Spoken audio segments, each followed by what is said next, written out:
દાંતની અંદર દુખાવો થાય તો કોઈ પણ પ્રકારની દવા વગર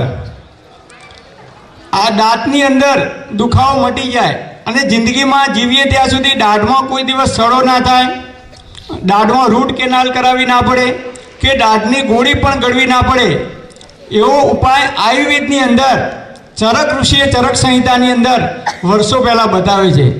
તો સૌથી પહેલાં આપણે જોઈએ કે દાઢની અંદર દુખાવો કેમ થાય છે। તો દાઢની અંદર સડો થાય। હવે દાઢની અંદર સડો કેમ થાય છે? તો કે દાઢની અંદર જીવાત ઉત્પન્ન થાય। આ જીવાત ક્યાંથી ઉત્પન્ન થાય છે? બહારથી આવે છે? ના, શરીરની અંદર દાઢની અંદર જીવાત ઉત્પન્ન થાય છે ત્યારે દાઢ સડે છે અને દાઢ સડે એટલે આપણને લપકારા મારે છે, દુખાવો થાય છે અને એની અંદરથી દાઢ પડાવવી પડે છે અથવા દાઢમાં રૂટ કેનાલ કરાવવાની ફરજ પડે છે। તો દાઢમાં ક્યારેય દુખાવો ના થાય એના માટે શું કરવાનું? તો સૌથી પહેલાં તો દાઢ કેવી રીતે સડે છે? તો આપણે જ્યારે પણ ખોરાક ખાઈએ છીએ, દાળ ભાત શાક રોટલી સફરજન ચીકુ કોઈ પણ આઈસ્ક્રીમ ખાઈએ કે ચોકલેટ ખાઈએ, કોઈ પણ વસ્તુ આપણે જ્યારે ખાઈએ છીએ મોઢાની અંદર ત્યારે એ અનાજના ઝીણા ઝીણા કણ છે, એ કણ આપણી દાઢની અંદર ભરાઈ રહે છે અને એ કણ અનાજના જ્યારે સડે છે ત્યારે એની અંદરથી જીવાત ઉત્પન્ન થાય છે અને એની અંદરથી દાઢમાં સડો આવે છે અને દાઢ પડાવવી પડે છે અથવા દાઢમાં દુખાવો થાય છે અને છેવટે રૂટ કેનાલ કરાવવાની પણ ફરજ પડે છે। તો દાઢની અંદર દુખાવો ના થાય કે જીવાત ઉત્પન્ન ના થાય એના માટે શું કરવાનું? ખીચડી હોય કે ભાત હોય તો એને ડસ્ટબિનની અંદર મૂકી દઈએ તો 4-5 દિવસ કે 10 દિવસ થાય એટલે એની અંદરથી દુર્ગંધ ઉત્પન્ન થાય છે, એની અંદરથી જીવાણુ ઉત્પન્ન થાય છે। એ જ રીતે ખોરાક જ્યારે સડે છે ત્યારે એની અંદરથી જીવાત ઉત્પન્ન થાય છે। તો દાઢની અંદર ક્યારેય દુખાવો ના થવા દેવો હોય તો એક વાત યાદ રાખજો, કોઈ પણ પ્રકારની આપણે વસ્તુ ખાઈએ કે તરત જ મોઢું સાફ કરી દેવાનું। ચોકલેટ ખાઈએ, આઈસ્ક્રીમ ખાઈએ, ચા પીએ, કોઈ પણ વસ્તુ દાળ ભાત ખાઈએ, જમ્યા પછી તરત જ જો આપણે બરાબર કોગળા કરી અને મોઢું સાફ કરીશું તો મોઢાની અંદર તમે કોગળા કરી જોજો, ગમે ત્યારે જમ્યા પછી તરત મોઢાની અંદર ઝીણા ઝીણા કણ અનાજના ભરેલા હોય છે, આપણા દાઢની અંદર ભરાઈ રહે છે। એ કણ જો બહાર નીકળી જશે, ક્યારેય કણ નહીં ભરાય તો અનાજ સડશે નહીં, અનાજ નહીં સડે તો દાઢમાં ક્યારેય દુખાવો થશે નહીં। હવે બીજો ઉપાય છે, દાઢની અંદર અચાનક દુખાવો થાય તો શું કરવું? તો દાઢની અંદર દુખાવો થાય તો ફટકડી લાવવાની, ફટકડીનો ટુકડો 1 ગ્લાસ પાણીની અંદર નાખી 2-3 વખત ચમચીથી હલાવી દેવાનું, પછી એ ફટકડીનો ટુકડો બહાર કાઢી દેવાનો અને ફટકડીના પાણીથી મોઢાની અંદર કોગળા કરવાના। એ ઉપાય કર્યા પછી બીજો ઉપાય છે તલનું તેલ, લાકડાની ઘાણીનું શુદ્ધ તલનું તેલ મળે તો તલના તેલના કોગળા કરવાના 5 મિનિટ સુધી, ઇન્સ્ટન્ટ તમને રાહત થઈ જશે।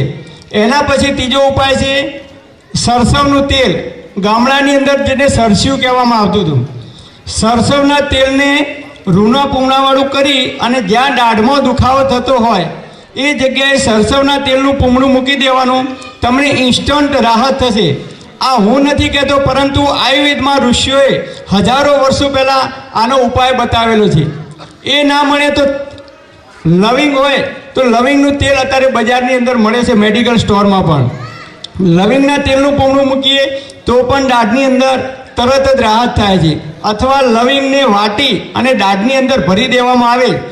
આ બધા જે આયુર્વેદિક ઉપાય છે, તલનું તેલ, સરસવનું તેલ, લવિંગ, આ બધું જે કંઈ જીવાત હોય છે, જે કંઈ કીટાણુ હોય છે એનો નાશ કરે છે અને જીવાણુનો નાશ થાય એટલે તરત જ આપણને દાઢની અંદર રાહત થઈ જાય છે। અને બીજું યાદ રાખવાનું, સવારે ઉઠીને તમે બ્રશ નહીં કરો તો ચાલશે, હું કોઈ દિવસ બ્રશ નથી કરતો। પહેલાંના જમાનામાં 70 કે 80 વર્ષ પહેલાં આપણા દાદાઓ હતા તો એ બ્રશ કરતા હતા? નહોતા કરતા, છતાં એમના દાંત મજબૂત રહેતા હતા। કેમ? કારણ કે લીમડાનું દાંતણ કરતા, બાવળનું દાંતણ કરતા, ઓબાનું દાંતણ કરતા, કણજીનું દાંતણ કરતા હતા। અને અત્યારે આપણે સારામાં સારી ટૂથપેસ્ટ વાપરીએ છીએ, મોંઘામાં મોંઘા બ્રશ વાપરીએ છીએ, ઘણા લોકો 2 ટાઈમ બ્રશ કરે છે છતાં એમને દાઢમાં દુખાવો ઉપડે છે, એવા મેં કેટલાય કિસ્સા જોયા છે। તો કેમ આવું થાય છે? આપણે મોંઘા મોંઘી ટ્યુબ વાપરીએ છીએ, સારામાં સારા બ્રશ વાપરીએ છીએ, છતાં ઘણા બધા લોકોને દાઢ પડાવવી પડે છે, દાઢની અંદર રૂટ કેનાલ કરાવવી પડે છે। કેમ?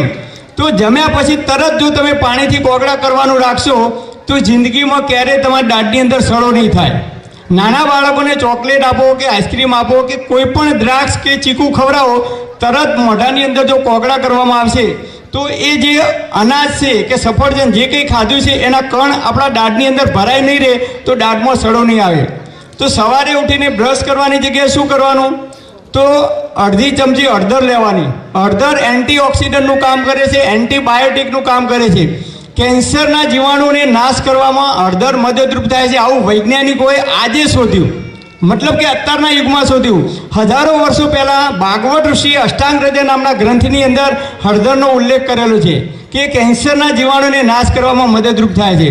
તો સવારે ઉઠી અડધી ચમચી હળદર લેવાની, સિંધવ મીઠું લેવાનું, સફેદ મીઠું નહીં, એની અંદર ચપટી સિંધવ મીઠું નાખવાનું, અને તલનું તેલ હોય તો તલનું તેલ અથવા સરસવનું તેલ બંનેમાંથી ગમે તે તેલ લઈ એની પેસ્ટ બનાવી દેવાની અને દરરોજ સવારે મોઢાની અંદર લગાવવામાં આવે તો જિંદગીમાં ક્યારેય દાંત દુખશે નહીં કે દાંત પડવાનો પણ પ્રશ્ન નહીં થાય, મજબૂત થશે.